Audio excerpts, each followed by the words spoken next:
everyone, how you doing? It's me, Miss Keedwell, back again with chapter 13. Hope you're enjoying Harry Potter and all of the brilliant teachers that have been reading for you. So here we have chapter 13, and then I'll leave the creative task at the end. Nicholas Flamel.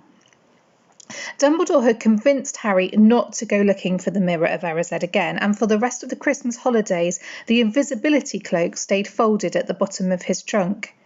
Harry wished he could forget what he'd seen in the mirror as easily, but he couldn't. He started having nightmares. Over and over again, he dreamed about his parents disappearing in a flash of green light while a high voice cackled with laughter. You see, Dumbledore was right. That mirror could drive you mad, said Ron when Harry told him about these dreams. Hermione, who came back the day before term started, took a different view of things. She was torn between horror at the idea of Harry being out of bed roaming the school 3 nights in a row, if Filcher caught you, and disappointment that he hadn't at least found out who Nicholas Flamel was. They had almost given up hope of ever finding Flamel in a library book, even though Harry was still sure he'd read the name somewhere. Once term had started, they were back to skimming through books for 10 minutes during their breaks. Harry had even less time than the other two because Quidditch practice had started again. Wood was working the team harder than ever. Even the endless rain that had replaced the snow couldn't dampen his spirits. The Weasleys complained that Wood was becoming a fanatic, but Harry was on Wood's side. If they won their next match against Hufflepuff, they would overtake Slytherin in the House Championship for the first time in 7 years. Quite apart from wanting to win, Harry found that he had fewer nightmares when he was tired out after training. Then, during one particularly wet and muddy practice session, Wood gave the team a bit of bad news. He just got very angry with the Weasleys, who kept dive-bombing each other and pretending to fall off their brooms. "Will you stop messing around?" he yelled. "That's exactly the sort of thing that'll lose us the match. Snape's refereeing this time, and he'll be looking for any excuse to knock points off Gryffindor." George Weasley really did fall off his broom at these words. "Snape's refereeing?" he spluttered through a mouthful of mud. "When's he ever refereed a Quidditch match? He's not going to be fair even if we might overtake Slytherin." The rest of the team landed next to George to complain too. "It's not my fault," said Wood. "We've just got to make sure we play a clean game, so Snape hasn't got any excuse to pick on us." Which was all very well, thought Harry, but he had another reason for not wanting Snape near him while he was playing Quidditch. The rest of the team hung back to talk to each other as usual at the end of practice, but Harry headed straight back to the Gryffindor common room where he found Ron and Hermione playing chess. Chess was the only thing Hermione ever lost at, something Ron and Harry thought was very good for her. "Don't talk to me for a moment," said Ron when Harry sat down next to him. "I need to He caught sight of Harry's face. "What's the matter with you? You look terrible." Speaking quietly so that no one else would hear, Harry told the other two about Snape's sudden, sinister desire to be a Quidditch referee. "Don't play," said Hermione at once. "Say you're ill," said Ron. "Pretend to break your leg," Hermione suggested. "Really break your leg," said Ron. "I can't," said Harry. "There isn't a reserve seeker. If I back out, Gryffindor can't play at all." At that moment, Neville toppled into the common room. How he'd managed to climb through the portrait hole was anyone's guess, because his legs had been stuck together with what they recognised at once as the leg locker curse. He must have had to bunny hop all the way up to Gryffindor Tower. Everyone fell about laughing except Hermione, who leapt up and performed the counter curse. Whoosh. Neville's legs sprang apart and he got to his feet, trembling. "What happened?" Hermione asked him, leading him over to sit with Harry and Ron. "Malfoy," said Neville shakily. "I met him outside the library. He said he'd been looking for someone to practice on." "Go to Professor McGonagall," Hermione urged Neville. "Report him." Neville shook his head. "I don't want more trouble," he mumbled. "You've got to stand up to him, Neville," said Ron. "He's used to walking all over people, but that's no reason to lie down in front of him and make it easier." "There's no need to tell me that I'm not brave enough to be in Gryffindor. Malfoy's already done that," Neville choked. Harry felt in the pocket of his robes and pulled out a chocolate frog for the very last one from the box for Hermione had given him for Christmas. He gave it to Neville, who looked as though he might cry. "You're worth 12 of Malfoy," Harry said. "The Sorting Hat chose you for Gryffindor, didn't it? And where's Malfoy? In stinking Slytherin. Neville's lips twitched in a weak smile as he unwrapped the frog. Thanks, Harry. I think I'll go to bed. Do you want the card? You collect them, don't you? As Neville walked away, Harry looked at the famous wizard card. Dumbledore again, he said. He was the first one I ever... He gasped. He stared at the back of the card. Then he looked up at Ron and Hermione. I found him, he whispered. I found Flamel. I told you I'd read the name somewhere before. I read it on the train coming here. Listen to this.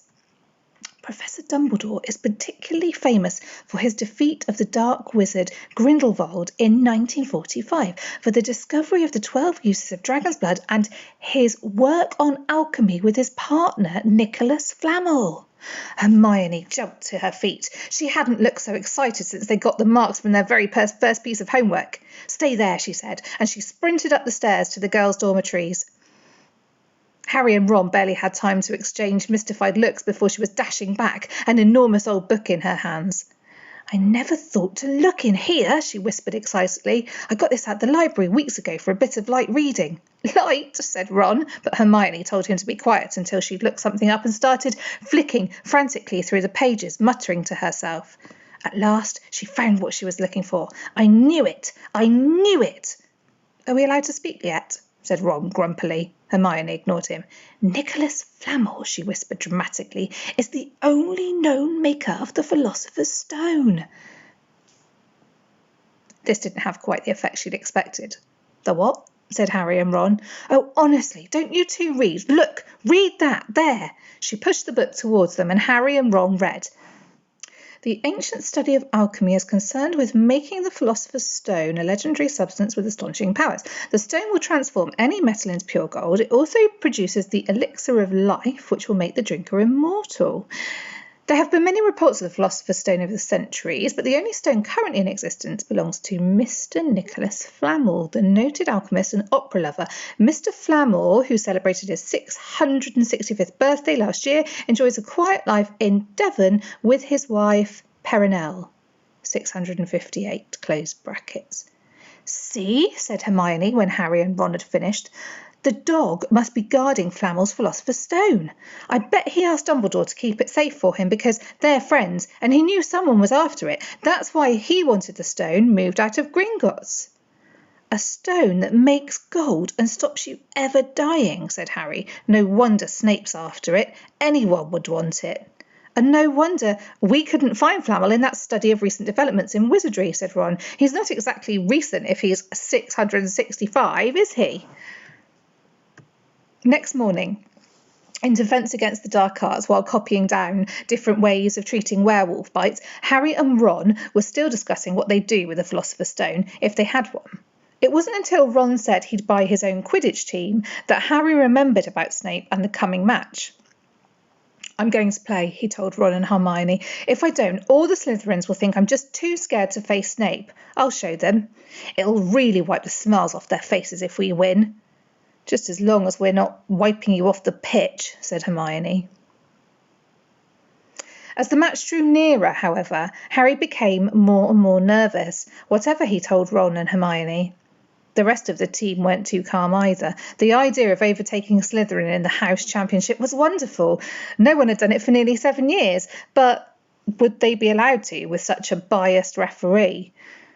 Harry didn't know whether he was imagining or not, but he seemed to keep running into Snape wherever he went. At times, he even wondered whether Snape was following him, trying to catch him on his own. Potions lessons were turning into a sort of weekly torture. Snape was so horrible to Harry. Could Snape possibly know they'd found out about the Philosopher's Stone?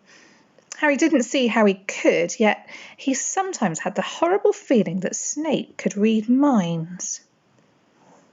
Harry knew when they wished him good luck outside the changing rooms next afternoon that Ron and Hermione were wondering whether they'd ever see him alive again. This wasn't what you'd call comforting. Harry hardly heard a word of Wood's pep talk as he pulled on his Quidditch robes and picked up his Nimbus 2000. Ron and Hermione, meanwhile, had found a place in the stands next to Neville, who couldn't understand why they looked so grim and worried or why they both had brought their wands to the match. Little did Harry know that Ron and Hermione had been secretly practicing the leg locker curse. They'd got the idea from Malfoy, using it on Neville, and they were ready to use it on Snape if he showed any sign of wanting to hurt Harry. Now, don't forget, it's locomotor mortis, Hermione muttered as Ron slipped his wand up his sleeve. I know, Ron snapped. Don't nag. Back in the changing room, Wood had taken Harry aside. Don't want to pressure you, Potter, but if we ever need an early capture of the snitch, it's now. Finish the game before Snape can favour Hufflepuff too much. The whole school's out there, said Fred Weasley, peering out the door. Even, blimey, Dumbledore's come to watch. Harry's heart did a somersault. Dumbledore, he said, dashing to the door to make sure. Fred was right. There was no mistaking that silver beard. Harry could have laughed out loud with relief. He was safe. There was simply no way that Snape would dare to try and hurt him if Dumbledore was watching. Perhaps that was why Snape was looking so angry as the teams marched onto the pitch, something that Ron noticed too. Oh, I've never seen Snape look so mean, he told Hermione. Look, they're off. Ouch. Someone had poked Ron in the back of the head. It was Malfoy. Oh, sorry, Weasley, didn't see you there. Malfoy grinned broadly at Crabbe and Goyle. Wonder how long Potter's going to stay on his broom this time. Anyone want to bet? What about you, Weasley? Ron didn't answer. Snape had just awarded Hufflepuff a penalty because George Weasley had hit a bludger at him. Hermione, who had all her fingers crossed in her lap, was squinting fixedly at Harry, who was circling the game like a hawk looking for the snitch. You know how I think they choose people for the Gryffindor team, said Malfoy loudly a few minutes later as Snape awarded Hufflepuff another penalty for no reason at all. It's people they feel sorry for. See, there's Potter, who's got no parents. Then there's the Weasleys, who've got no money. You should be on the team, Longbottom. You've got no brains. Neville went bright red, but turned in his seat to face Malfoy. I'm worth 12 of you, Malfoy, he stammered. Malfoy, Crabbe and Goyle howled with laughter, but Ron, still not daring to take his eyes from the game, said, You tell him, Neville. Longbottom, if brains were gold, you'd be poorer than Weasley, and that's saying something. Ron's nerves were already stretched to breaking point with anxiety about Harry. I'm warning you, Malfoy, one more word. Ron, said Hermione suddenly. Harry! What? Where? Harry had suddenly gone into a spectacular dive which drew gasps and cheers from the crowd. Hermione stood up, her crossed fingers in her mouth as Harry streaked towards the ground like a bullet. You're in luck, Weasley. Potter's obviously spotted some money on the ground, said Malfoy. Ron snapped. Before Malfoy knew what was happening, Ron was on top of him, wrestling him to the ground. Neville hesitated, then clambered over the back of his seat to help. Come on, Harry, Hermione screamed, leaping onto her seat to watch as Harry sped straight at Snape. She didn't even notice Malfoy and Ron rolling around under her seat, or the scuffles and yelps coming from the whirl of fists that was Neville, Crabbe and Goyle. Up in the air, Snape turned on his broomstick just in time to see something scarlet shoot past him, missing him by inches. Next second, Harry had pulled out of the dive, his arm raised in triumph, the snitch clasped in his hand. The stands erupted. It had to be a record. No one could ever remember the snitch being caught so quickly. Run! Run! Where are you? The game's over. Harry's won. We've won. Gryffindor are in the lead, shrieked Hermione, dancing up and down on her seat and hugging Parvati Patil in the row up front. Harry jumped off his broom, a foot from the ground. He couldn't believe it. He'd done it. The game was over. It had barely lasted 5 minutes. As Gryffindors came spilling onto the pitch, he saw Snape land nearby, white-faced and tight-lipped. Then Harry felt a hand on his shoulder and looked up into Dumbledore's smiling face. Well done, said Dumbledore quietly, so that only Harry could hear. Nice to see you haven't been brooding about that mirror. Keeping busy. Excellent. Snape spat bitterly on the ground. Harry left the changing room alone some time later to take his Nimbus 2000 back to the broom shed. He couldn't remember ever feeling happier. He'd really done something to be proud of now. No one could say he was just a famous name anymore. The evening air had never smelled so sweet. He walked over the damp grass, reliving the last hour in his head, which was a happy blur. Gryffindors running to lift him onto their shoulders. Ron and Hermione in the distance jumping up and down, Ron cheering through a heavy nosebleed. Harry had reached the shed. He leant against the wooden door and looked up at Hogwarts with its windows glowing red in the setting sun. Gryffindor in the lead. He'd done it. He'd shown Snape. And speaking of Snape, a hooded figure came swiftly down the front steps of the castle. Clearly not wanting to be seen, it walked as fast as possible towards the Forbidden Forest. Harry's victory faded from his mind as he watched. He recognised the figure's prowling walk. Snape, sneaking into the forest while everyone else was at dinner. What was going on? Harry jumped back on his Nimbus 2000 and took off. Gliding silently over the castle, he saw Snape enter the forest at a run. He followed. The trees were so thick he couldn't see where Snape had gone. He flew in circles lower and lower, brushing the top of branches until he heard voices. He glided towards them and landed noiselessly in a towering beech tree. He climbed carefully along one of the branches, holding tight to his broomstick, trying to see through the leaves. Below, in a shadowy clearing, stood Snape, but he wasn't alone. Quirrell was there too. Harry couldn't make out the look on his face, but he was stuttering worse than ever. Harry strained to catch what they were saying. Don't know why you wanted to meet here of all places. Oh, I thought we'd keep this private, said Snape, his voice icy. Students aren't supposed to know about the Philosopher's Stone after all. Harry leant forward. Quirrell was mumbling something. Snape interrupted him. Have you found out how to get past that beast of Hagrid's yet? But Severus, you don't want me as your enemy, Quirrell, said Snape, taking a step towards him. I don't know what you know perfectly well what I mean.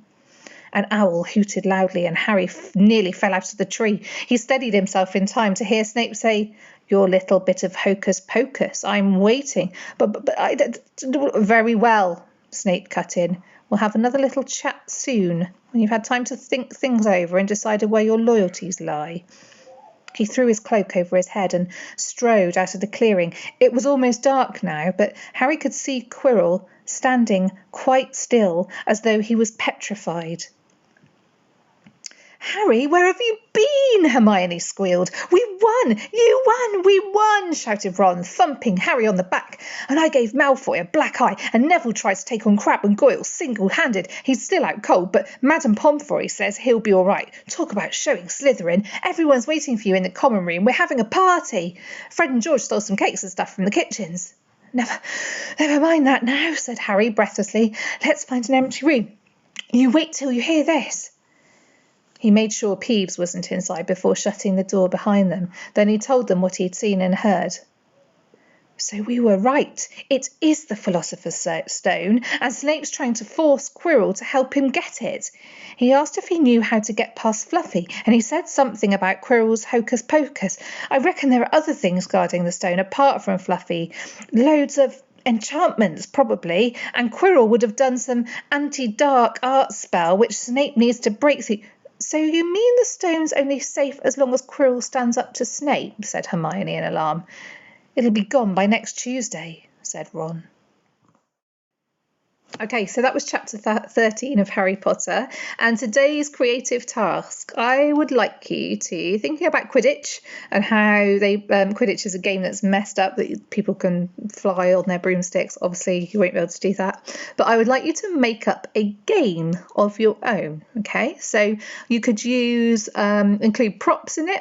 If you've got chalk or paper or pens, anything, you could just use any of those things. You can use an element of costume, you could use music, you can use dice, you can use your imagination. You'll be able to do loads of stuff. Okay, so make up a game, and then I want you to teach that game to somebody else. We've done this in the drama studio before, but I don't think since any of you have been at Fox's. So we got a load of costumes and some chalk on the floor and played some music, and yeah, it was really, really good fun. And so yeah, use your imagination, but the important thing is that you understand the rules of the game and you teach that game to somebody else in your house, and make sure that you're social distancing and that you're staying safe and that you are having fun when you're playing the game. Okay, take care. Lovely to see you all. Bye.